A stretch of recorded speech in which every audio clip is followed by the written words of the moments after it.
Cyber city Gurugram ना जाने कितने नाम से जाना जाता है। मिलेनियम सिटी, ड्रोन की धरती, औद्योगिक नगरी, प्रदेश की आर्थिक राजधानी या कहे आईटी हब, और भी ना जाने कितने शहर के नाम हैं। लेकिन इन सब के बीच अब ये नाम गुरुग्राम के धरातल पर फीके नजर आते हैं, क्योंकि गुरुग्राम लगातार इंफ्रास्ट्रक्चर के मामले में फेल साबित होता हुआ नजर आ रहा है।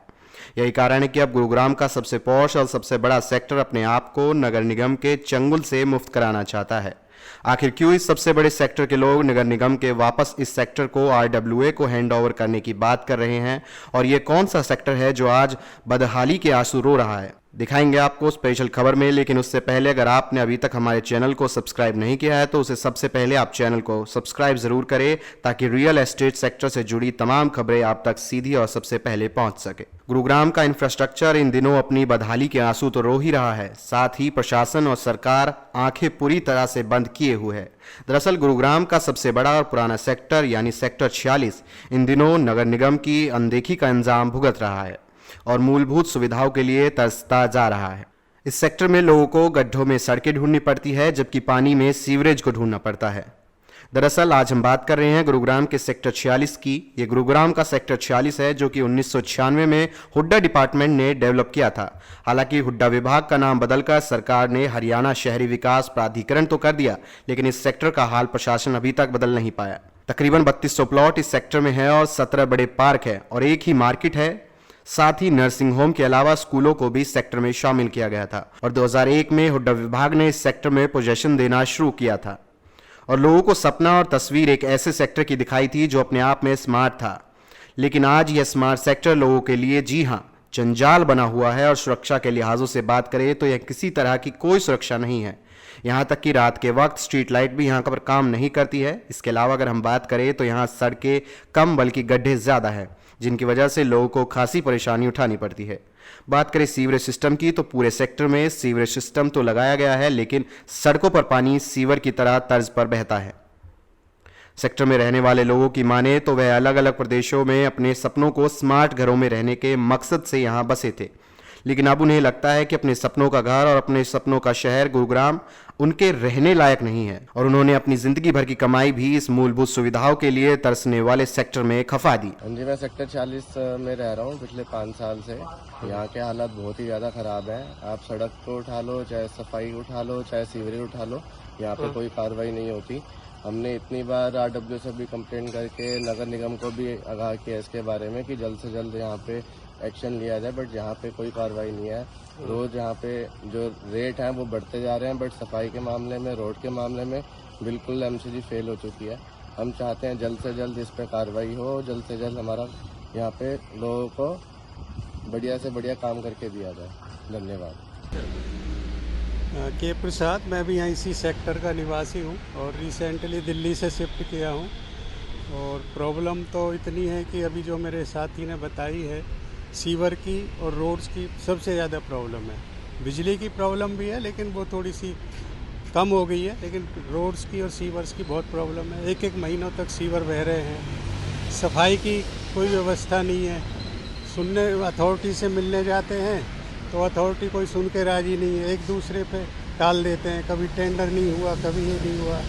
तो हमें इससे क्या मतलब, हम टैक्स भी दे रहे हैं, हर चीज़ का टाइमली पेमेंट कर रहे हैं, फिर भी हमें कोई सुविधा, बेसिक सुविधा भी नहीं मिल पा रही है। तो मेरा नाम जगदीश चंद, मैं हो गए यहाँ पे 8-7 साल हो गए लगभग। प्रॉब्लम जो हमारे साथियों ने बताई है, मेन प्रॉब्लम तो यही है, सीवर की और सड़क की। सीवर जो है अभी चलो आपको दिखाते हैं। एक गली है 1915 से लेकर के और 1927 और उसको क्रॉस करके दूसरी गली है, वहाँ लगभग 1.25 महीने से सीवर में से ना बह करके रोड से बह रहा है। वहाँ तो रहना मुश्किल हो गया है जो वहाँ रहते हैं उन लोगों का। और सीवरेज भी बिल्कुल बैठा हुआ है साथ, बिल्कुल ख़राब है और खड्डे हैं सारे। वहाँ से लोग जाते हैं, गिर पड़ते हैं, खड्डे ऐसे हैं, बहुत बुरा हाल है। बहुत नहीं करी, वो पहले कुलदीप था वो तो चला गया। आप वो सड़क बहुत बुरा हाल है, वहाँ बच्चे गिर जाते हैं, जो साइकिल जाता है, बाइक जाते हैं ना, एकदम खड्डे में जाता है। जाके देखो वहाँ की तो बरसात हो जाए ना, 1.5-1 फुट पानी खड़ा बता। वहाँ मेरा नाम सुरेश प्रसाद सिंह है जी। सेक्टर में तो सबसे ज़्यादा सीवर एंड सेकंड प्रायोरिटी है रोड का जी। हैं 6 साल हो गया रोड बने नहीं जी। सीवर का तो गली में पैदल से अच्छा घूमना मुश्किल है, इससे अच्छा तो झारसा गांव है सर।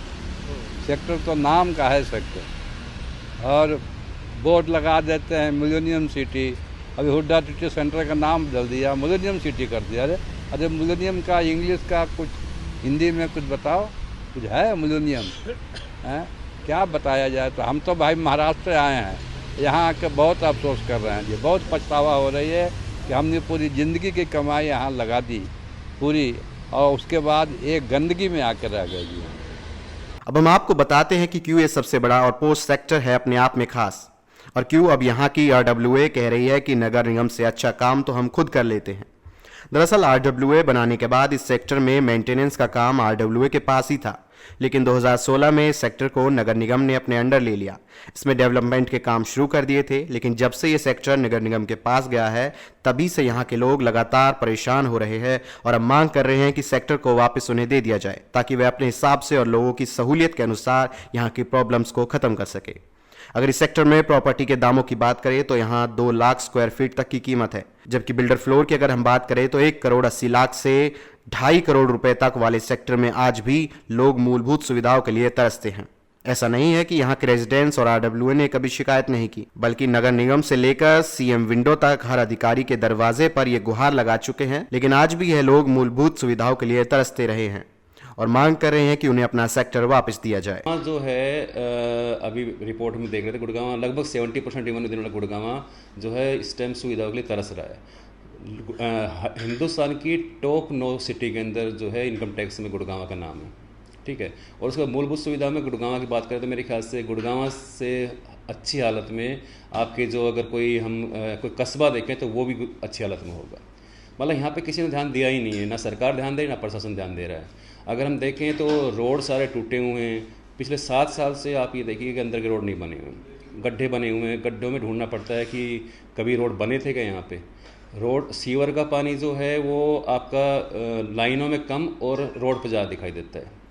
तो और दूसरा आप कहीं भी निकल जाइए कि पेड़ों की ट्रिमिंग एमसीजी में गए हुए सेक्टर को आई थिंक 7 साल से ज़्यादा हो चुका है। तो जब से एमसीजी में गया है तब से इसके अंदर बद से बदतर हालत हो चुकी है। आपकी रोडों पे जो है पेड़ों की ट्रिमिंग होती नहीं है, सारे पेड़ जो है जो अपना गाड़ियाँ निकलती है उस पर अड़ते हैं, ठीक है। आपकी जंगली ग्रास पूरा जो खाली प्लॉट पड़े हुए हैं उसमें अपना जंगली ग्रास होगी, उसको आरडब्ल्यूए कटवा रही है अपने फंड से। ये हमारा काम थोड़ी ना है, सरकार का काम है।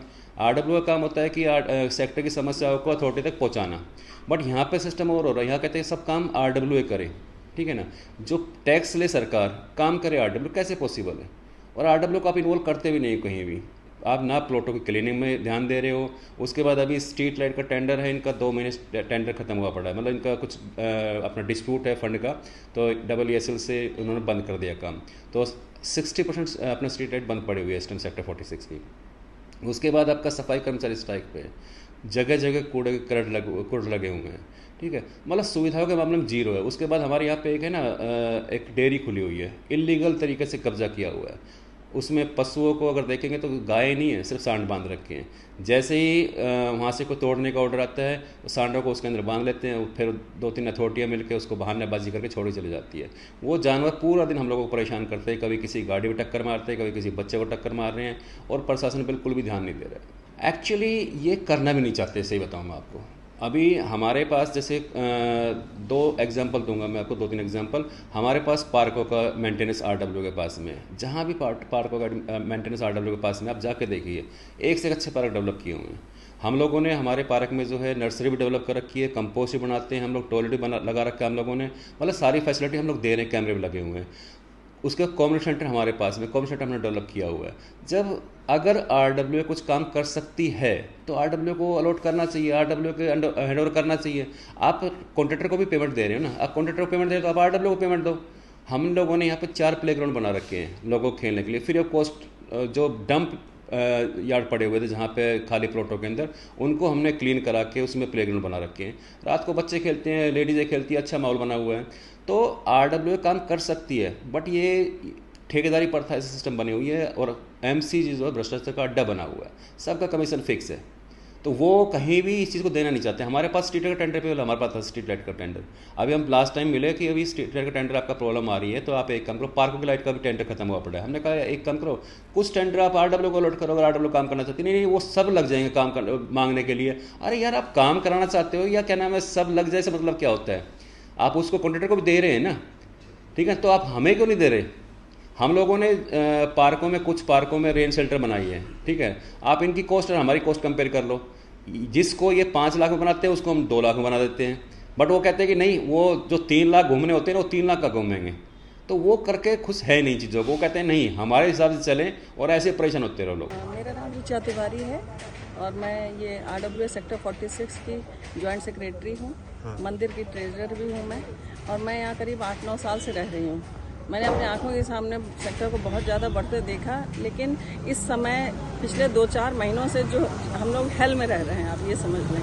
चारों तरफ कोई पेड़ों की कोई कटिंग नहीं, सारा कूड़ा कोई उठाने वाला नहीं। आपको जैसे अगल बगल दिख भी रहा होगा, यहाँ पर 4-5 हज़ार तो घर हैं, और उनमें 4-4 फ्लोर्स आप जोड़ लीजिए कि कितना रेजिडेंट होगा यहाँ पर, और सभी परेशान हैं। MCG की तरफ से हमें कोई भी सुविधाएं नहीं है। बेसिक कम्युनिटीज, सीवर की प्रॉब्लम्स, मैं जॉइंट सेक्रेटरी हूँ, तो इतनी प्रॉब्लम्स मेरे पास लेडीज़ की कंप्लेंट्स आती हैं। और पेड़ों को आप देखें, रोड टच हो रही पूरी चारों तरफ, हर चीज़ की कंप्लेंट है। कूड़ा उठाने वाला यहाँ महीनों से नहीं आए हैं, झाड़ू नहीं लगती कहीं भी, आप देखें पूरा, ठीक है। तो सर वही है कि कुछ तो एक्शन सरकार को लेना चाहिए। MCG और जो भी डिपार्टमेंट ऑथराइज्ड हैं, तो उन्हें एक्शन लेना चाहिए। हम लोग बहुत परेशान हैं रेजिडेंट्स। अब बेसिक कम्युनिटीज़ ना मिलना मतलब हेल है गुड़गांव मिलेनियम सिटी होने के बावजूद भी। रिक्वेस्ट ही भेज सकते हैं, RWA के हाथ में अपनी तो पावर है नहीं, तो हम जो हैं, चाहे वो CM विंडो हो, चाहे MCG कमिश्नर हो, उनको हमारी बराबर कंप्लेंट जाती रहती हैं, और बस यही झूठे वादे रहते हैं कि हाँ ठीक है, देखते हैं, करते हैं, और ये टेंडर पास। कोई टेंडर नहीं है। स्ट्रीट लाइट्स पूरे सेक्टर में जल नहीं रही हैं आधे से ज़्यादा, तो क्या किया जाए इन सब का? और इतना अब कहाँ फंड जा रहे हैं, कौन इसके लिए रिस्पॉन्सिबल है? अब हम तो सिर्फ रिक्वेस्ट ही कर सकते हैं जो भी हाईली बैठे हुए हैं ऑफिसर्स, उनसे कि प्लीज़ थोड़ा गुड़गांव पे ध्यान दें। सेक्टर 46 की क्या हालत तो मैं बता ही रही हूँ। क्या लाइट, क्या सीवर, क्या पेड़, क्या गंदगी, क्या कूड़ा, कुछ नहीं हो रहा है यहाँ पर। आपको हमारी ये खबर कैसी लगी हमें कमेंट करके जरूर बताएं, तथा इस खबर को शेयर करें और चैनल को सब्सक्राइब जरूर करें, ताकि रियल एस्टेट से जुड़ी सभी खबरें आप तक सीधी और सबसे पहले पहुंच सके।